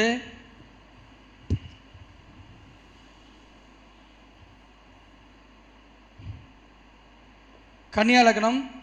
கன்னி லக்னத்தில் முதல் லக்ன புள்ளியாக வர்றது வந்து பார்த்திங்க அப்படின்னா உத்திர நட்சத்திரம். ஸோ நீங்கள் உத்தரத்தில் பிறந்தீங்கன்னா சூரியன் தான் அமைப்பு. வெளியூர் வெளிநாடு இடம் மாறி ஊர் விட்டு ஊர் போகிறது, தொழிலுக்காக இடம் மாறி போகிறது, இந்த மாதிரி ஒரு அமைப்பு உங்களுக்கு இருக்குது அப்படின்னா கண்டிப்பாக அது உங்களுக்கு சிறப்பு. அது உங்களுக்கு சிறப்பான ஒரு அமைப்பு. அப்படி இருக்கிறவங்க ஜாதகத்தில் 3ஆம் இடத்துல லக்னம்னா 3ஆம் இடத்துல சூரியன் இருக்கலாம், 12ல் சூரியன் இருக்கலாம். ஓகேவா? இது அற்புதமான ஒரு அமைப்புங்க. வெளியூர் போகிறவங்களுக்கு, சப்போஸ் நான் வெளியூர் போகலை, வெளிநாடு பண்ண முடியலன்றவங்க இருக்காங்கன்னா அவங்களுக்கு லக்னத்தில் சூரியன், ஆனால் விரைய செலவுகள் வந்துக்கிட்டே இருக்கும். ஓகேங்களா? அடுத்தது 5ல் சூரியன், 6ல் சூரியன், 9ல் சூரியன், 10ல் சூரியன், 11ல் சூரியன், இந்த இடமா இருக்கிறது நல்ல அமைப்புங்க. அடுத்தது வந்து பார்த்திங்கன்னா இங்கே அஸ்தத்தில் நீங்கள் பிறந்திருக்கீங்க, உங்கள் லக்ன புள்ளி அஸ்தம் அப்படின்னுச்சுன்னா சந்திரன் லக்னத்தில் இருக்கலாம், ரூல் நம்பர் 1. சந்திரன் 2ல் இருக்கலாம், சந்திரன் 2ல் இருக்கலாம், சந்திரன் 4ல் இருக்கலாம் திக்பலம், சந்திரன் 5ல் இருக்கலாம், சந்திரன் 9ல் இருக்கலாம், சந்திரன் 10ல் இருக்கலாம், சந்திரன் 11ல் இருக்கலாம். இந்த இடங்கள்லாம் சந்திரன் இருந்தால் உங்களுக்கு நல்லதுங்க. ஓகேவா? இந்த அமைப்பு உங்களுக்கு இருக்கான்னு பார்த்துக்கோங்க, பார்த்துட்டு நீங்கள் முடிவு பண்ணிக்கோங்க. அடுத்தது துலா லக்னம். துலா லக்னத்தில் பிறந்திருக்கீங்க அப்படின்னா லக்ன புள்ளியாக வர்றது, எதுக்கு சொல்லியா, கன்னி லக்னத்துக்கு சித்திரைக்கு சொல்ல. கன்னி லக்னத்தில் இன்னொன்று இருக்கார், சித்திரை நட்சத்திரம் இருக்கு இல்லையா? ஸோ கன்னி லக்னத்தில் நீங்கள் பிறந்திருக்கீங்க, செவ்வாயோட அம்சத்தில் பிறந்திருக்கீங்கன்னா ரொம்ப ரொம்ப கஷ்டப்படணும். சித்திரையில் மட்டும் பிறக்கவே கூடாது. கன்னியில் பிறந்து சித்திரையில் பிறந்துட்டீங்கன்னா 3-8 குடைவன் சாரம். வாழ்க்கையில் பிறந்ததுலேருந்தே இடமாற்றம், பிரச்சனை, இழப்பு, சண்டை சச்சரவெல்லாம் ஏற்படும். அப்போ இவங்கெல்லாம் என்ன பண்ணணும்னா, இந்த செவ்வாய் மறைந்தால் யோகம். இந்த மாதிரி இருந்ததுன்னா செவ்வாய் மறைஞ்சால் யோகம். செவ்வாய் மறையுதுன்னா என்ன, 3ல் மறையிறது, 6ல் மறையிறது. ஓகேவா? இது நல்ல யோகம். 8 வேண்டாம், 8 பிரச்சனையை கொடுத்துரும். அதை விட்டால் 12ல் இருக்கிறது, இல்லை செவ்வாய் நீசமாக இருக்கிறது, இது இவங்களுக்கு யோகத்தை கொடுக்கும். ஓகேங்களா? கன்னி லக்னத்தில் பிறந்தால் இந்த மாதிரி இருந்தால் இவங்களுக்கு யோகத்தை கொடுக்கும். அதுவே இதே சித்திரை நட்சத்திரம் துலா லக்னத்தில் பிறந்திருக்கு அப்படின்னா, இது 7ஆம் அதிபதி லக்னத்தில் செவ்வாய் இருக்கலாம், 2ல் செவ்வாய் இருக்கலாம், ஒன்றும் பண்ணாது. 4ல் செவ்வாய் இருக்கலாம், 3ல் செவ்வாய் இருக்கலாம், 3 செவ்வாய் ஒன்றும் பண்ணாது, சூப்பராக இருக்கும். 4ல் இருக்கலாம், 5ல் இருக்கலாம், 6ல் இருக்கலாம். 7 செவ்வாய் ஆவரேஜ் தான், 8 செவ்வாய் ஆகாது, 9 செவ்வாய் ஓகே ஏற்றுக்கலாம், 10ல் செவ்வாய் ஓகே, 11ல் செவ்வாய் ஓகே, 12ல் செவ்வாய் ஆகாது. ஸோ இந்த இடத்துல எல்லாம் இருக்கிறது ஒரு நல்ல அமைப்பு தான் துலா லக்னத்தை பொறுத்தவரையிலும். அடுத்தது சுவாதி, ராகு. ராகுடைய அம்சமே 3, 6, 11 தான். 3, 6, 10, 11 ராகு இருந்தாருனாவே இது சிறப்பு. அந்த மாதிரி இருந்தால் நம்ம எடுத்துக்கலாம். அடுத்தது விஷாகம், குருவோட சாரம். குருவோட சாரத்தில் இருந்ததுன்னா, குரு 2ல் இருக்கலாம். வீட்டில் ஒருத்தருக்கு கவர்மெண்ட் வேலை, வாத்தியார் வேலை, பேசக்கூடிய தொழில், இந்த மாதிரி அமையும். குரு 4ஆம் இடத்துல நீசபங்கமாக இருக்கலாம். குரு 5ல் இருக்கலாம். குரு 6ல் இருந்தால் இவருக்கே ஒரு சர்வீஸ் ஓரியன்ட் வேலை. குரு 7ல் இருக்கக்கூடாது, நிஷ்பலமாயிரும். 8 ஆகாது, 9 ஆவரேஜ், 10ல் உச்சம், 11ல் ஒரு ஆவரேஜாக எடுத்துக்கலாம். 11ஆம் இடம்ங்கிறது, 12ஆம் இடம்ங்கிறது ஆகாது குருவுக்கு. ஸோ இந்த இடங்களில் இருந்ததுன்னா உங்களுக்கு துலா லக்னத்தின் அடிப்படையில் உங்களுக்கு அது நல்லது பண்ணி கொடுக்கும். அடுத்தது விருச்சிக லக்னம். பொதுவாக விருச்சிக லக்னத்தை பொறுத்தவரையிலும் இருக்கிறதுலையே சில லக்னங்களில் பிறக்கவே கூடாதுன்னு சொல்லுவோம். அதில் நம்பர் 1 பிறக்கக்கூடாத லக்னம் விருச்சகம்தான். அடுத்தவங்களுக்காகவே வாழ்ந்து அடுத்தவங்களுக்காக வீணாக போய் உருப்படாமல் போகிற லக்னம் விருச்சிக லக்னம் தான், வேறு எந்த லக்னமும் கிடையாது. அதனால் இருக்கிற லக்னங்கள்லேயே மோசமான லக்னம்ங்கிறது விருச்சிக லக்னம். இந்த லக்னத்தை பொறுத்தவரையிலும் இதில் முதல் விஷயம் லக்ன புள்ளி விஷாகம். குரு மட்டும் விஷாகத்தில் நீங்கள் பிறந்து உங்களுக்கு குரு நல்லா இருந்துட்டார், லக்னத்தில் குரு இருக்கிறார், இதுதான் உங்களுக்கு அதிர்ஷ்டம். இங்கேயும் ஒரு புதையல் அப்படின்னா இதுதான் புதையல். 2ல் குரு இருக்கிறார், மிகப்பெரிய அற்புதம். 5ல் குரு இருக்கிறார், இன்னும் சூப்பர், அற்புதமாக இருக்கும். 11ல் குரு இருக்கிறார், பரவாயில்ல. 10ல் குரு இருக்கிறார், பரவாயில்ல. ஓகேங்களா? உச்சம் பெற்றிருக்கிறார், ஏதோ கொஞ்சம் பரவாயில்ல, ஏன்னா அது பாதகாதிபதியும் கூட. இதுதான் உங்களுக்கு ஒரே ஒரு பாதம் தான் அங்கே இருக்குது. இந்த ஒரு பாதத்தில் பிறந்தால் ராஜயோகம். இதை விட்டுட்டிங்கன்னா முடிஞ்சிருச்சு. அடுத்தது வரக்கூடியது அனுஷம். செவ்வாய்க்கும் சனிக்கும் ஆகவே ஆகாது. அனுஷ நட்சத்திர லக்ன புள்ளி வரும். இந்த சனி பகவான் லக்னத்துக்கு மறைந்தால் மட்டுமே யோகம். ஸோ லக்னத்துக்கு விருச்சிக லக்னத்துக்கு 3, 6ல் நீசபங்கம் ஆகணும், 11ல் இருக்கணும். 3, 6, 11ல் இருக்கணும். 10ஆம் இடம் கூட ஆகாது, சிம்ம வீடு சுத்தமாக ஆகாது. அரசு சார்ந்த தொடர்புகள் மட்டும் ஏற்படுத்தி கொடுக்கும். ஆனால் பெரிய பாதிப்பு ஒன்றும் நல்லது பண்ணி கொடுக்காது. லக்னத்தில் சனி ஒரு வேளை இருந்தார் அப்படின்னா வக்ரமாக இருந்தால் நல்லது. வக்ரமான 12ஆம் இடத்துக்கு போயிடும், அது உச்ச வீடு அவருக்கு. பாவிகள் உச்சம் அறையலாம், தப்பு இல்லை. ஸோ லக்னத்தில் சனி இருந்தால் வக்ரமாகணும், இல்லைனா ஆகாது. மற்ற எந்த இடமும் சிறப்பு கிடையாது, ஆவரேஜான ஒரு இடம் தான். ஓகேங்களா? அடுத்தது இங்கேயே கேட்டை இருக்குது. ஓகேங்களா? புதன் வீட்டில் செவ்வாயோட நட்சத்திரம், செவ்வாய் வீட்டில் புதனுடைய நட்சத்திரம். கேட்டை இருக்கிறதுலையே பிறக்கக்கூடிய நட்சத்திரமும் கேட்டை தான். ஏன்னா காலத்துக்கு 8, அந்த 8ல் 8 குடையினுடைய நட்சத்திரம் புதன். ஓகேவா? வேகமாகவும் ஓட முடியாது, மெதுவாகவும் ஓட முடியாது, அந்த மாதிரி தான். அப்போ கேட்டை நட்சத்திரம் நீங்கள் பார்க்க இருக்கிறதுல நீல நட்சத்திரமும் கேட்டை நட்சத்திரம் தான். 27 நட்சத்திரங்களில் பெரிய நட்சத்திரம் எதுனா கேட்டை நட்சத்திரம். இப்போ இந்த கேட்டை நட்சத்திரம் பார்த்தீங்கன்னா புதனுடைய அம்சமாக இருக்கிறதுனால புதன் கண்டிப்பாக மறைஞ்சிருக்கணும். 8ஆம் அதிபதி சாரமாக போயிட்டார் இல்லையா? புதன் 3ல் இருக்கலாம், 5ல் இருந்தால் கொஞ்சம் கண்ட்ரோல் ஆகும், 6ல் இருந்தாலும் பரவாயில்ல, 8ல் இருக்கக்கூடாது, 10ல் இருந்தால் பரவாயில்ல, 11ல் இருந்தால் பரவாயில்ல, 12ல் இருந்தால் பரவாயில்ல. இந்த இடங்களில் இருந்ததுன்னா கொஞ்சம் பரவாயில்ல. மீதி எந்த இடத்துல இருந்தாலும் புதன் நல்லது பண்ண மாட்டார். புரிஞ்சுதுங்களா? இது விருச்சகத்தோடைய தன்மை. அடுத்தது தனுசு. தனுசை பொறுத்தவரையிலும் சின்ன வயசுலேருந்தே அவனுக்கு கோலை சொல்லி சொல்லி வளர்க்கணும்.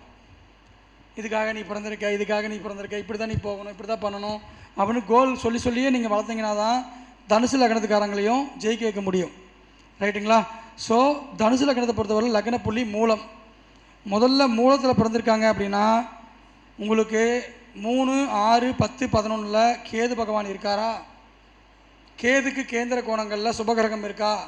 நிச்சயமாக ராஜயோக அமைப்பு. அதுக்கு அடுத்தது லக்ன புள்ளி பூராடத்தில் பிறந்ததுன்னா 6ஆம் அதிபதி லக்னத்தில் கவர்மெண்ட் வேலை தேடி வர்றதுக்கான வாய்ப்புகள் உருவாகும். சுக்கிரன் லக்னத்தில் இருக்கலாம், 2ல் இருக்கலாம், 4ல் இருக்கலாம், 5ல் இருக்கலாம், 6ல் இருந்தால் கவர்மெண்ட் வேலை மட்டும் கிடைக்கும், ஆனால் பிரச்சனை சேர்ந்து கிடைக்கும். 9ல் இருந்தால் ஆவரேஜ், 10ல் நீசமாகி நீசபங்கமான நல்லது, 11ல் இருக்கிறது நம்பர் 1, 12ல் இருக்கிறது சூப்பர் சுக்கரன். இந்த இடங்களில் இருக்கிறது உங்களுக்கு 11ஆம் இடம் தான் இருக்கல நம்பர் 1 டாப், சூப்பராக இருக்கும். அதுக்கு அடுத்தது 6ல் இருந்தால் வேலை தான், வேலை கன்ஃபார்ம், வேலைக்கு ஒரு பிரச்சனை கிடையாது, வேலை நல்லாயிருக்கும், அது சார்ந்த விஷயங்கள் கிடைக்கும். ஆனால் 6ஆம் அதிபதி சாரம் ஒரு வேலைக்கு உனக்கு வேலைக்கு போகல, கவர்மெண்ட் வேலை கிடைக்கலன்னா வாழ்க்கை ஃபுல்லாகவே பிரச்சனை, மனைவியோட பிரச்சனை, சண்டை சச்சரவு, பெண்களால் பிரச்சனை வரும், உடல் ரீதியான பிரச்சனை வரும், சிறுநீரகத்தில் பிரச்சனை வரும், அது கண் பாதிக்கப்படும். இந்த மாதிரி நிறைய விஷயங்கள் சேர்ந்து அனுபவிச்சாகணும். அடுத்தது உத்திராட நட்சத்திரம், சூரியனோட நட்சத்திரம் இருக்கிறதுலையே ஒரே ஒரு பாதம். முதல்ல சொன்ன மாதிரி இங்கே எப்படி விசாகத்தில் ஒரு பாதம் உத்தமமோ அதே மாதிரி தனுசில் உத்திராட நட்சத்திரத்தில் மட்டும் லக்ன புள்ளி இருந்ததுன்னா வாழ்க்கையில் நீங்கள் எதை பற்றியுமே கவலைப்பட வேண்டியதில்லை. சூரியன் ஒருத்தர் நல்லா இருந்தால் போதும். லக்னத்தில் சூரியன் இருக்குது, 9ஆம் அதிபதி லக்னத்திலே இருக்கிறாரு, ஃபஸ்ட் கிளாஸ் ஜாதகம். உத்திராட நட்சத்திரம் லக்ன புள்ளி விழுந்து சூரியனும் லக்னத்திலே இருந்தாருன்னா ஃபஸ்ட் கிளாஸு. 2ல் இருந்தால் குடும்பத்துக்கு சூப்பரு, 4ல் வந்து நிஸ்பலம் ஆயிடுவார், 5ஆம் இடம் உச்ச பகுதி சூப்பரு. ஓகேங்களா? அடுத்தது 9 சூப்பரு, 10 சூப்பரு, 11 நீசமாய் நீசபங்கமான நல்லது. இந்த இடங்களில் சூரியன் இருக்கிறது அற்புதமான ஒரு அமைப்புங்க. தனுசு லக்னத்தை பொறுத்தவரையிலும் இது இருக்குதா அப்படின்னு செக் பண்ணிக்கோங்க. ஏதோ ஒரு வகையில் உங்களுடைய லக்ன புள்ளி நாதன் இந்த மாதிரி இருக்கான்னு செக் பண்ணுங்கள். இதோடு சேர்த்து இந்த வீடியோட ஆரம்பத்தில் முன்னாடியே ஒரு ரூல் கொடுத்துருக்கேன், எந்த மாதிரியெல்லாம் இருந்தால் ராஜயோகம் கிடைக்கும்ன்ட்டு. அந்த விதியை சேர்த்து நீங்கள் அப்ளை பண்ணிக்கிங்க. அடுத்தது மகர் லக்னம். மகர் லக்னத்தை பொறுத்தவரையிலும் எனக்கு ராஜயோக அமைப்பு இருக்குதா? முதல்ல விதை அப்படின்னு சொல்லக்கூடிய லக்ன புள்ளி உத்திராடம். உத்திராடத்தில் கிரகம் இருந்து அந்த லக்னம் விழுந்திருக்கு அப்படின்னா 100% சூரியன் மறைஞ்சிருக்கணும். 3 லக்னத்துக்கு 6, ஓகேவா? லக்னத்துக்கு 11, லக்னத்துக்கு 6, 11 இங்கெல்லாம் இருந்தது ரொம்ப ரொம்ப நல்லது. 12 கூட ஓரளவுக்கு நல்லது தான். ஏன்னா இது வந்து ரொம்ப டேஞ்சரான இது. 8ஆம் அதிபதி சாரம். 8ஆம் அதிபதி சாரம் வாங்கினா பிறந்தவரை விட்டு வெளியில் போயிடணும், வேலைக்காக பண்ணணும், இடமாற்றம் பண்ணிக்கிட்டு இருக்கணும், வெளியூர் வெளிநாடு போகணும், இந்த மாதிரி இருந்துட்டாங்கன்னா தப்பிச்சிட்டாங்க. இல்லைன்னா தந்தைக்கும் இவங்களுக்கு உறவுகள் நல்லா இருக்காது, வாழ்க்கையில் ஏதோ ஒரு நெடுல் வந்துக்கிட்டே இருக்கும். பெண்ணாக இருந்தால் மாங்கல்யத்துக்கு பாதிப்பு இருக்குது, பிரச்சனை இருக்குது, இதெல்லாம் யோசிக்கணும். அடுத்தது திருவோணம். திருவோணத்தில் உங்களுடைய லக்ன புள்ளி இருக்கா? கணவன் வந்ததுக்கு பிறகு அல்லது மனைவி வந்ததுக்கப்புறம் தான் அதிர்ஷ்டமே. கணவனோ மனைவியோ வந்ததுக்கப்புறம் தான் அதிர்ஷ்டம். சந்திரன் லக்னத்தில் இருந்தாலும் சரி, 2ல் இருந்தாலும் சரி, 4ல் இருந்தாலும் சரி, 5ல் இருந்தாலும் சரி, 7லேயே இருந்தாலும் சரி, 9ல் இருந்தாலும் சரி, 11ல் இருந்தாலும் சரி, 12ல் இருந்தாலும் சரி, இது எல்லாம் 12ல் இருந்தால் வெளியூர் வெளிநாடு போனால் சூப்பராக இருக்கும். இல்லாத பட்சத்தில் மற்றதெல்லாம் சிறப்பாக இருக்கும். சந்திரன் உங்களுக்கு இதை எடுத்துக்கோங்க. அடுத்தது அவிட்டம் லக்ன புள்ளி இருந்ததுன்னா இதுவும் அதே தான், பாதகாதிபதி சாரம். செவ்வாய் வேறு அங்கே உச்சமாக போகிறாரு. அதனால் இந்த லக்ன புள்ளி செவ்வாய் 3ஆம் இடம் இங்கே, 3ஆம் இடம் இங்கே, 4ஆம் இடம் இங்கே, பாதகாதிபதி தன்சானத்துக்கு மறைஞ்சிருக்குது, பிரச்சனை கிடையாது. 5ஆம் இடம் ஆவரேஜ், 6 ஓகே, 7 ஆகாது, 8 ஆகாது, 9 ஆவரேஜ், 10 ஆவரேஜ், 11 ஆவரேஜ். இந்த இடங்களில் இருந்தால் ஆவரேஜாக எடுத்துக்கலாம். ராஜயோகத்தில் கொஞ்சமாவது கொடுக்கும். இது நம்ம மகரத்துக்கு பார்த்துருக்குறோம். அடுத்தது கும்பம் பார்க்கணும். கும்பலக்னத்தை பொறுத்தவரையிலும் நீங்கள் வந்து ஒரு ராஜயோக அமைப்பை பெறணும் அப்படின்னா முதல்ல லக்னாதிபதி என்று சொல்லக்கூடிய கிரகம் சனி. ஜாதகத்தில் சனி எப்படி இருக்காருன்னு பார்த்துக்கோங்க. இதோடு சேர்த்து நீங்கள் அடுத்ததாக பார்க்கக்கூடிய விஷயங்கள் யாருன்னா கும்ப லக்னத்துக்கு முதல் அவிட்டம், லக்ன புள்ளி அவிட்டம் அப்படி இருக்குது அப்படின்னா 3, 6, 11 3, 6, 10, 11 செவ்வாய் இருந்தாருன்னா மிகப்பெரிய ஒரு நல்ல ஒரு அமைப்பு, டெவலப்மெண்ட் உண்டு, ஜெயிச்சிருவாங்க. அதுக்கு அடுத்தது சதயம், இதுக்கும் இதே ரூல் தான். 3, 6, 10, 11 ராகு, இது சூப்பர். அதுக்கு அடுத்தது யாருங்க, குரு பூரட்டாதி 2, 11 குடைவன். அப்போ குரு லக்னத்தில் இருக்கலாம், குரு லக்னத்தில் இருந்தால் யோகம், 2ல் இருந்தாலும் சூப்பர் யோகம், 4ல் இருந்தால் ஆவரேஜ், 5ல் இருந்தாலும் ஆவரேஜ், 6ல் வந்து உச்சம் பெறது வேஸ்ட்டு. இது 7 ஆகாது, 8 ஆகாது, 9 ஆவரேஜ், 10 ஆவரேஜ், 11 சூப்பர். இந்த இடங்களில் இருக்கிறது குருவுக்கு நல்லது. மெயினாக 2, 11 நம்பர் 1, மீதி இருக்கிறதெல்லாம் ஆவரேஜாக நீங்கள் எடுத்துக்கலாம். குருவை பொறுத்தவரை லக்னம் 2, 11 இது வந்து கும்பலத்துக்குங்க. ஓகேங்களா. அடுத்தது வரக்கூடியது லாஸ்ட் ஒன் மீன லக்னம். மீன லக்னத்தை பொறுத்தவரையிலும் பார்த்தீங்க அப்படின்னா உங்களுடைய லக்ன புள்ளி, நீங்கள் ஒருவேளை புரட்டாதியில் பிறந்திருக்கீங்க அப்படின்னா குரு பகவான் கண்டிப்பாக வளர்த்துருக்கணும். ஜாதக ரீதியாக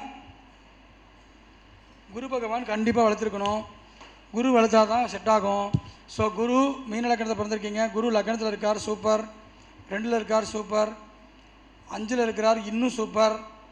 அதுக்கு அடுத்தது வந்து 7 ஆகாது, 8 ஆகாது, 9ல் இருக்கார் சூப்பர், 10 ஆவரேஜ், 11ல் இருந்தால் நீசபங்கமாக இருக்கணும். இந்த இடங்களில் இருந்தால் உங்களுக்கு புரட்டாதியில் பிறந்திருந்தால் யோகம். அடுத்தது உத்திரட்டாதியில் பிறந்திருக்கீங்க, உங்களோட லக்ன புள்ளி உத்திரட்டாதி அப்படின்னா சனியை பொறுத்தவரையிலும் 3, 6, 10, 11 இருக்கிறது அற்புதமான அமைப்பு. இந்த அமைப்பில் சனி இங்கே மீன லக்னத்தை பிறந்து சனி உங்களுக்கு 3, 6, 10, 11 இருந்தாருன்னா நீங்கள் எடுத்துக்கோங்க. அதே மாதிரி புதன் இங்கே பாதகாதிபதி தன்சானத்துக்கு மறைஞ்சிருக்கிறது நல்லது. பொதுவாக புதனை பொறுத்தவரையிலும் பார்த்தீங்கன்னா 2ஆம் இடத்துல ராஜயோகத்தை கொடுக்கும். 2ஆம் இடத்துல ராஜயோகத்தை கொடுக்கும். லக்னத்தில் இருந்தாலும் மனைவி வந்ததுக்கப்புறம் அல்லது கணவன் வந்ததுக்கப்புறம் யோகம். 3ஆம் இடம் அரைவஸ்தானம் சூப்பரு, அரைமறைவஸ்தானம் சூப்பரு. ஓகேங்களா. அதே போல் வந்து 6ஆம் இடமும் ஓரளவுக்கு நன்மை பயக்கும், பாதகாதிபதி மறைஞ்சிருக்காரு. 8ஆம் இடம் வேண்டாம், 9ஆம் இடம் கண்டிப்பாக ஓரளவுக்கு நல்லது பண்ணி கொடுக்கும். 10 ஆகாது, 11ஆம் இடம் சூப்பரு, 12ஆம் இடமும் சூப்பர். இந்த மாதிரி இருந்ததுன்னா புதன் உங்களுக்கு லக்ன புள்ளியாக வந்ததுன்னா சிறப்பு. எப்பயுமே லக்ன புள்ளி இன்னொன்று அது ராஜயோகத்துக்கு முக்கியமான ஒரு காரணம் என்னென்னா உங்களுடைய லக்னத்தையோ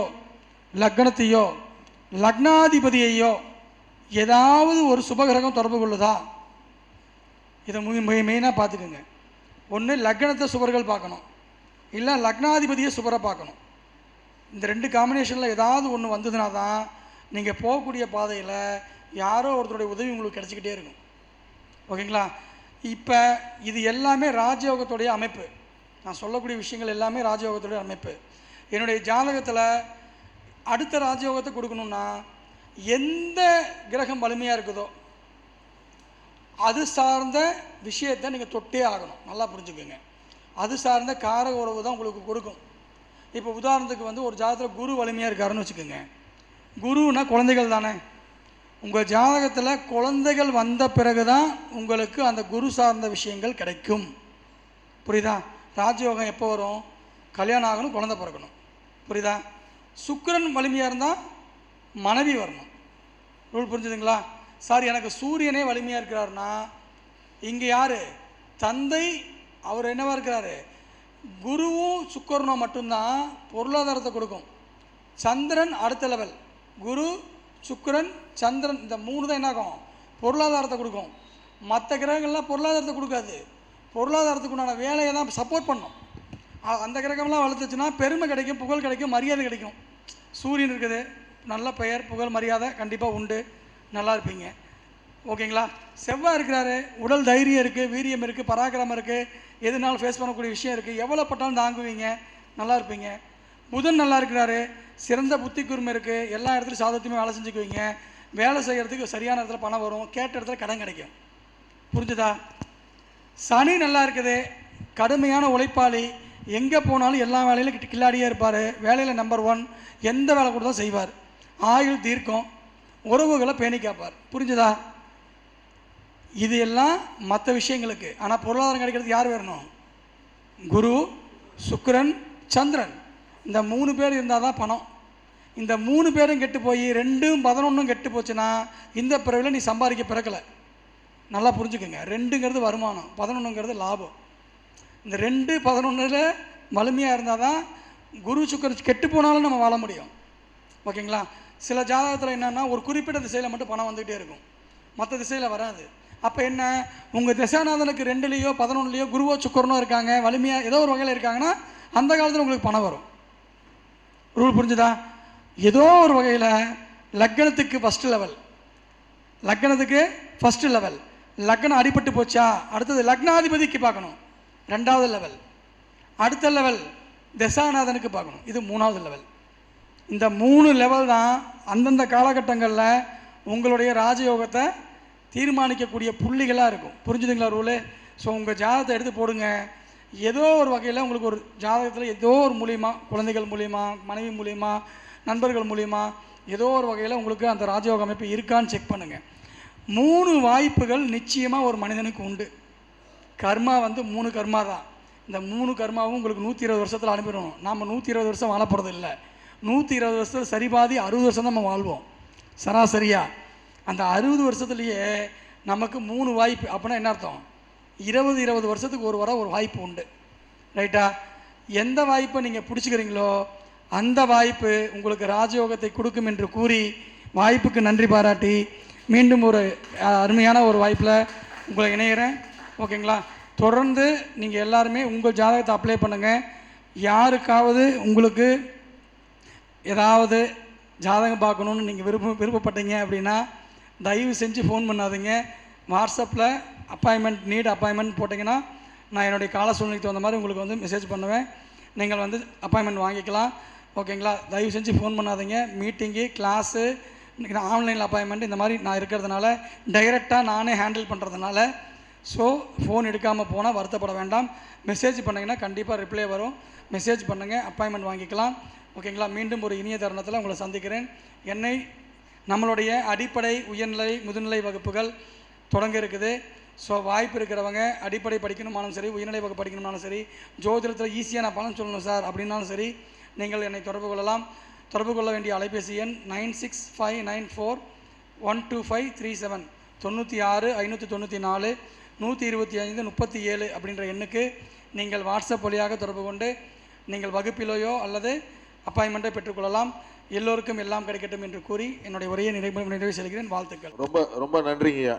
ஆக்சுவலி விராட் கோலி பாகிஸ்தான்கிட்ட செஞ்சுரி அடித்த மாதிரி ஒரு நம்பிக்கை தர்ற ஒரு ஸ்பீச்சு. குரு பௌர்ணிமா ஸ்பெஷல். சரிங்களா? எல்லாருக்குமே ஏதோ ஒரு வகையில் ராஜயோகம் இருக்கும் அப்படின்ற நம்பிக்கை தர மாதிரியான ஒரு ஸ்பீச்சு. வெறும் லக்ன புள்ளியும் அந்த லக்ன புள்ளியோட கிரகம் நின்ன இடத்தையும் வச்சு ஒரு 1.5 மணி நேரம் ஐயாவை தவிர வேறு யாராலையும் பேச முடியாது. ரொம்ப சிறப்புங்கய்யா. ஸோ அந்த குரு பௌர்ணிமாவோட இந்த பக்தி ஆடைய இந்த பொன்னாடையாக போற்றி அவரை கௌரவிக்கிறோம்.